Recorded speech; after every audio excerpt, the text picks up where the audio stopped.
obstacle in the world of powerlifting is, and what is your biggest obstacle in the world of powerlifting? I think the mindset is like real, like a lot of pretty much anything over 500 pounds is heavy.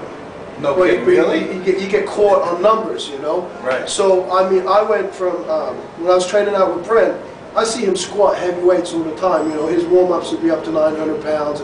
You know, his best squat was 1141. So that's just crazy. Yeah. So, but I got to see that. So in my head, that stuff wasn't a lot of weight. So as a kid, I never processed that as being heavy. I just processed it as that's what you did. Right. But what happened was when he quit, I went from 500 to 950 in 4 years. And then it took me 2 years to go from 950 to 1,000, because all of a sudden I was the strongest guy in the gym. I didn't have those people around me. Right. There wasn't that, you know, that brash ring. Yeah, 1,000 was the big number in my head. Right. And you kind of hit that roadblock.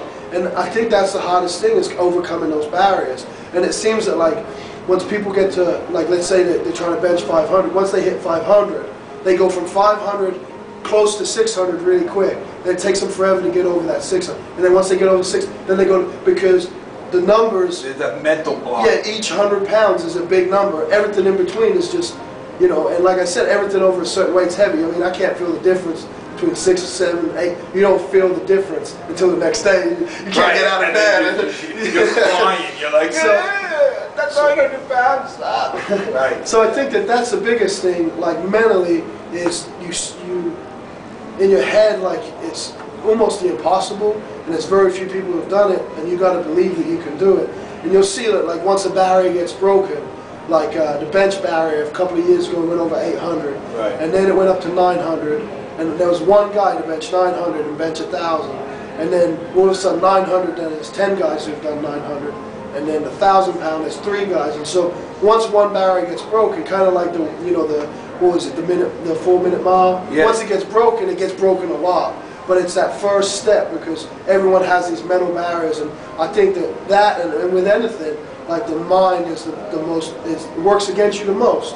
You know, sure. Because it creates more obstacles, more barriers, more fear, more negative thoughts, and you need to know how to channel those, how to move those, and that's always, I think that's the biggest thing in powerlifting, but it's also what I struggle with the most, is just being confident enough to be like, you know, I can keep doing this, and then you get setbacks and stuff, but you still have to know that the long-term plan, not the short-term plan, you know.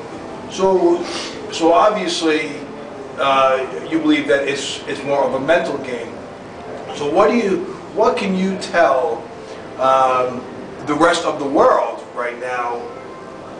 What could your insight be, or your words of wisdom to the rest of the world as an up and coming, you know, a pro powerlifter?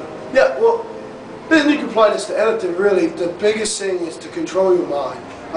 And everyone has different things they do naturally, you know, but if you're not good at goal setting, then you gotta, you know, keep track of your goals and reinforce. Learn how to do that. Yeah, learn how to do that stuff. If you're a negative person, you think a lot of negative thoughts, you need to learn how to. We should just die then. Screw it. Yeah, probably should end the story before it gets too much. No, but you got to learn how to change those into positive thoughts, you know. And unfortunately, I think the mental skills training that's out there. I mean, there's a lot of information out there, but no one uses it because it's the last thing they consider. Everyone looks at nutrition, looks at the training programs. Right. They'll look at what supplements to take, and they probably look at supplements first. You know, everyone, right. Hey, what pill? They sign up for a training program. What pill do I need to take to help me lose weight? Well, you just signed up for me. You don't need no pill. But that's just the thing. I think people ignore that mental side of it, and they never get that trained. So, like, my advice would be to, like, learn to control your mind, you know, and understand your thoughts, because most people don't even get what's going on in their own head. You know? Oh, please. Trust me on that one.